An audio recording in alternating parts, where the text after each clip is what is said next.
Assalomu alaykum. Men doktor Boboyev. Bugun sizlar bilan miya diafragmasi u qayerda joylashgan va qaysi kasalliklarni davolashda ishlatsak bo'ladi? Shu haqida gaplashib o'tamiz.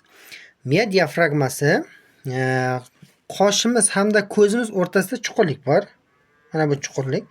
Shu chuqurlik sohasini biz miya diafragmasi deb ataymiz. Miya diafragmasi boshqacha gipofiz diafragmasi yoki turk egarchasi diafragmasi ham deyiladi. Sababi ushbu diafragma gipofiz bezini, bosh miya ichidagi gipofiz, kalla suyak ichidagi gipofiz bezini ko'tarib turadi. Qachonki ushbu diafragmada, ya'ni miya diafragmasida muammo kelib chiqadigan bo'lsa, gipofiz bezi o'zining o'rnidan pastga qarab prolaps bo'lib tushadi va natijada gipofiz bezdan ichki organlarga, tanadagi organlarga noto'g'ri signallar boradi va natijada normaga nisbatan noto'g'ri ishlashni boshlaydi. Gipofiz bezi bizga ma'lumki tanamiz nerv va gumoral yo'li, ya'ni gormonlar bilan boshqariladi. Gipofiz bezi ana shu gormonlarni boshqaruvchi bez hisoblanadi. Tanadagi barcha gormonlarni boshqaradigan asosiy bez hisoblanadi. Gipofiz bezidan 6 xil 7 xil gormon chiqadi. Ya'ni tanadagi ichki organlardagi gormonlarni boshqaradigan 7 xil gormon chiqadi. Birinchisi TTG, ya'ni TTG gormoni qalqonsimon bezdan tiroksin chiqishini boshqarib beradi. Yana bittasi prolaktin. Bu ko'krak bezlaridan sut ishlab chiqarishni ta'minlab beradi. Keyingi gormoni STG, ya'ni somatotrop gormon deymiz. Somatotrop gormoni bu suyak va mushaklarni o'sishini ta'minlab beradi. Bu somatotrop gormon demak, jigarga kelib somatomedin degan gormon hosil qiladi va u tanadagi mushaklar va suyaklarni o'sishini ta'minlab beradi. Keyingi gormonimiz AKTG, ya'ni buyrak usti bezdan kortizol ishlab chiqarishini ta'minlab beradi. Keyingisi FSG-LG, bu degani ya'ni follikul stimullovchi hamda lyutotrop gormon deymiz. Bu jinsiy bezlarning funksiyasini belgilab beradi. Keyingi gormonlar vazopressin degan modda chiqadi, gormon chiqadi. Vazopressin bu buyraklardan suvning ajralishini ta'minlab beradi. Ya'ni vazopressin ta'siri ostida, demak, vazopressin ta'siri ostida buyraklardan suv ushlab qolinadi. Vazopressin yetarli bo'lmaydigan bo'lsa, demak, juda ko'p miqdorda bemorda o'sha peshob ajralish holatlari kuzatiladi.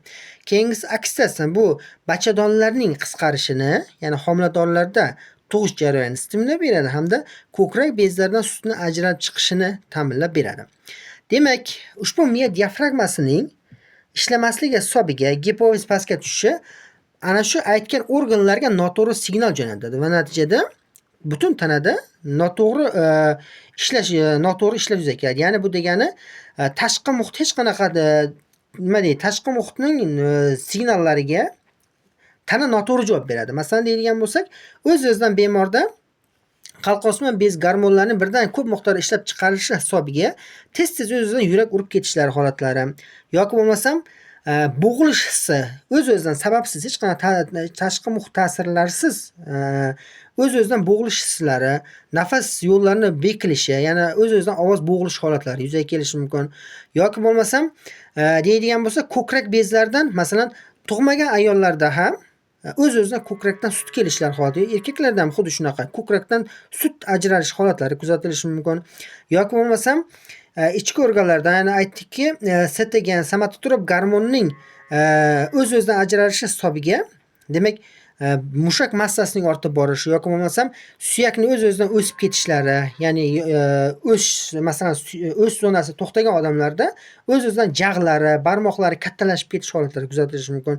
Yoki bo'lmasam somatomedin, o'sha somatotrop stimul beradigan somatomedin jigarda hosil bo'ladi va o'z navbatida bu narsa jigardagi fermentlarni ham stimulab beradi, oshqozondagi fermentlarni ham stimulab beradi, ichaklardagi fermentlarni ham o'z-o'zidan stimulash hisobiga bemorlarda o'z-o'zidan oshqozon og'riqlari yuzaga kelishi mumkin. Sababsiz. Hech qanaqa sabab yo'q, birdaniga oshqozonda og'riq yuzaga kelishi mumkin. Yoki bo'lmasam hech qanaqa sababsiz birdaniga ichib ketish holatlari yuzaga kelishi mumkin bemorlarda. Yoki bo'lmasam oshqozon somatomedindan tashqari oshqozon osti bezida somatostatin degan gormon ham hosil bo'ladi. Bu oshqozon osti bezi fermentlarni bloklab beradi. Demak, somatomedinning masalan o'z-o'zidan ko'payib ketishi oshqozon osti bezi fermentlarni ko'payib, bemorda sababsiz qusish holatlari yuzaga kelishiga sabab bo'lishi mumkin. yoki bo'lmasam somatostatin miqdori ko'payib ketib, bemorda ishtahasizlik, ovqatning hazm bo'lmasligi, turib qolish holatlari kuzatilishi mumkin. Demak, buyrak usti bezda shu AKTGning buyrak usti bezining stimulyatsiya hisobiga o'z-o'zidan kortizol chiqib, sababsiz hech narsa, demak, deydigan bo'lsak, non yemaydigan odamda ham, ko'p ovqatlanmaydigan odamda ham o'z-o'zidan semirish holatlari yuzaga kelishi mumkin. Yoki bo'lmasam jinsiy gormonlar FSHLdan stimulyatsiya hisobiga, demak, deydigan bo'lsak, jinsiy organlarda, demak, onkologik kasalliklarning miqdorini ko'payish, prostata bezlarida yoki bo'lmasa tuxumdonlarda, bachadonlarda miomalarning uchrashi sababsiz, hech qanaqa sababda o'z-o'zidan paydo bo'lish holatlari kuzatiladi. Yoki bo'lmasam vazopressin miqdorining, masalan, haddan ko'payib ketishi, o'z-o'zidan stimulyatsiya hisobiga bemorda peshob ajralishini kamayib ketishi, ya'ni bir xillar aytadi, men juda ham kam peshobga chiqaman deb aytadi. Shunaqa holatlar kuzatilishi mumkin. Yoki bo'lmasam oksidatsiyaning ko'payishi hisobiga homilador bo'lmagan ayollarda ham bachadonda kuchli og'riqlar qo'zg'alishi yoki bo'lmasa ko'krakdan sut ajralish holatlari kuzatilishi mumkin. Xuddi shunga o'xshagan klinik holat yuzaga keladi. Odatda demak, ana shu miya diafragmasi ishlamasligi hisobiga, ya'ni gipofizning noto'g'ri signal jo'natish hisobiga, demak, tanada asosan autoimmun kasalliklar, masalan, autoimmun zo'b kasalliklari yoki bo'lmasam autoimmun deylik teri kasalliklari yoki qon kasalliklari kelib chiqish ehtimoli juda katta, yoki ichak yara kasalliklari, oshqozon yara kasalliklari kelib chiqish ehtimoli katta. Ana shu gipofizning noto'g'ri ishlashi hisobiga. Bu narsa aynan miya diafragmasi ishlamaganligi hisobiga kelib chiqadi. Xo'sh, buni qanday davolaymiz? Buni davolash uchun biz aynan shu miya diafragmasini, qosh va ko'z o'rtasida joylashgan miya diafragmasini yuqoriga qarab ko'tarishga harakat qilamiz. Buning uchun, demak, boshimizni ko'krakka qarab bosamiz va barmoqlar yordamida aynan shu miya diafragmasini ushlagan holatda boshni yuqoriga qarab ko'taramiz. Kuch bilan yuqoriga qarab ko'taramiz. Boshimizni esa pastga qarab bosamiz. Mana 5 gacha sanaysiz. Xuddi shunday yuqoriga qarab bosib turasiz miya diafragmasini. 1 2 3 4 5 qo'yib yuborasiz. Bu juda og'riqli bo'ladi, aynan shu miya diafragmasi yaxshi ishlamaydigan bemorlarda. Demak, yana xuddi shunday yuqoriga qarab ko'tarasiz. Boshni yuqoriga ko'tarasiz miya diafragmasidan. Boshni esa pastga qarab bosasiz.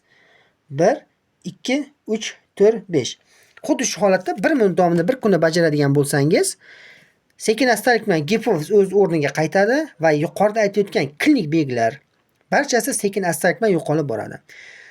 Deydigan bo'lsak, masalan, oshqozon og'rig'i yoki o'z-o'zidan ichib ketish holatlari, diareya holatlari bezovta qiladigan bo'lsa, bu bir kunning o'zida bemorda effekt beradi. Lekin yuqorida aytgan autoimmun kasalliklar, masalan, autoimmun zo'blar yoki autoimmun boshqa kasalliklar bemor bezovta qiladigan bo'lsa, demak, kerak bo'lsa oylab xuddi shu mashqni bajarishimizga to'g'ri keladi. Bunda sekin-astalik bilan bemorni bezovta qilib kelayotgan og'riqlar o'z-o'zidan sekin-astalik bilan yo'qolib boradi.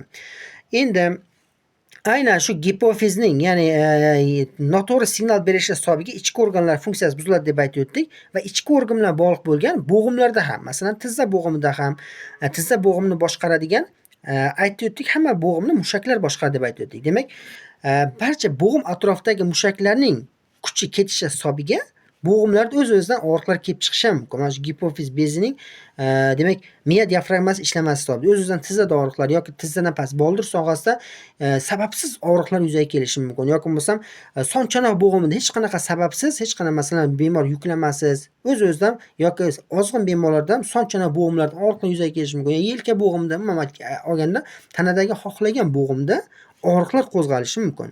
Va yuqori aytganday, qanaqa davo chorasini olib borishga qaramasdan bu bo'g'im orqali ketmasligi mumkin. Demak, buni davolash uchun oddiygina miya diafragmasini, ya'ni gipofizni stimulashimiz kerak bo'ladi. Gipofiz o'z o'rniga qaytarishimiz kerak bo'ladi. Bunda barcha klinik belgilar, bemorni bezovta qiladigan klinik belgilar asta-sekinlik bilan yo'qolib boradi. Video sizlarga ma'qul bo'lgan bo'lsa, kanalga obuna bo'linglar.